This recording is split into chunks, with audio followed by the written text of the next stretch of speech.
To start right with that storm, which impacted so many people across the country over the Christmas holiday. And at least 46 people have died nationally due to the severe winter storm that has impacted millions this past weekend. Hundreds of thousands are still without power, and thousands of flights have been delayed during one of the busiest travel times of the year. The storm has impacted Erie County, New York, particularly hard, where at least 12 people have died. New York State officials report the area was hit with roughly 4 feet of snow this weekend.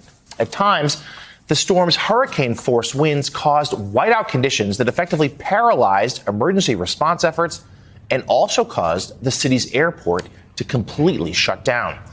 The New York Times is reporting that nearly 3 days after the blizzard began, people remained stuck in cars on highways and side streets.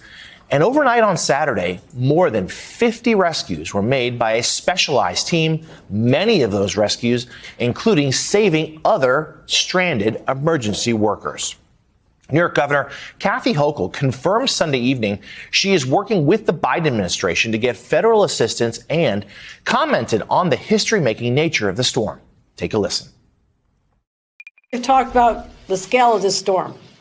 Those people of my age talk often about the blizzard of 77. That was always the reference. Well, it's not as bad as the blizzard of 7. Today I'm here to say that is now in the history books. We have surpassed the scale of that storm in its intensity, the longevity, the ferocity of the winds. So we now have what will be talked about not just today, but for generations, the blizzard of 22.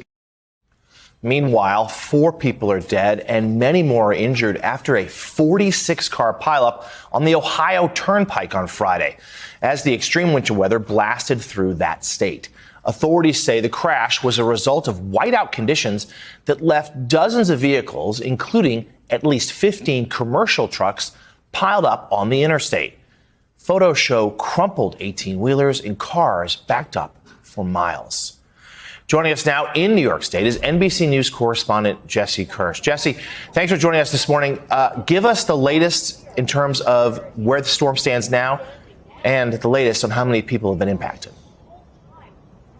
Yeah, and Jonathan, you look at those images from Ohio. Obviously, those are scenes that we are seeing across multiple states in recent days. And this is why, at this point, officials in Buffalo, New York, still want people to stay off the roads. This is someone trying to dig out of their home. You can see this is what it looks like on the streets there. And I can tell you, having been in Buffalo in November for a different snowstorm, you do not want to be on the roads. And they are talking about something on a much larger, widespread scale in western New York right now. Nearly 4 feet of snow accumulating there. The governor talking about wind gusts nearly hitting 80 miles per hour. And unfortunately, the death toll keeps climbing. We are looking at almost 50 people dead.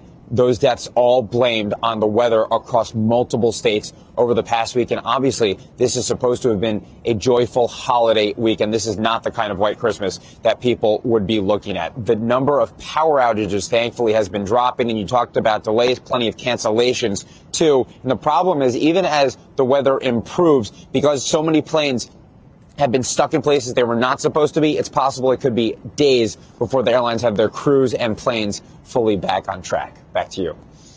The power outage is so important to be rectified as temperatures remain so bitterly cold throughout the area. NBC's Jesse Kirsch, thank you so much for joining us this morning. And that brutal weather continued to disrupt airline operations over the holiday weekend. By mid-afternoon yesterday, airlines across the country canceled more than 1,800 flights. That is a major improvement, though, compared to Christmas Eve, when carriers canceled close to 3,500 flights.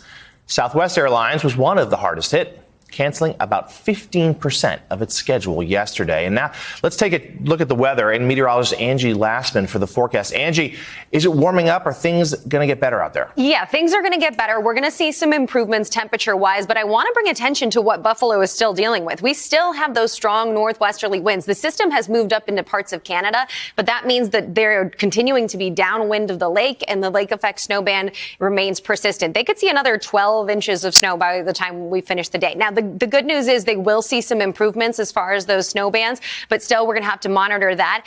There were blowing winds that left 16-foot snow drifts in many locations. So difficult situations there. And they saw blizzard conditions for more than 35 consecutive hours. So just to put that in perspective for you, the good news for them and many other places across the country is we are going to see some improvements as far as our temperatures, but we're monitoring this next system, a clipper system that's come down from Canada.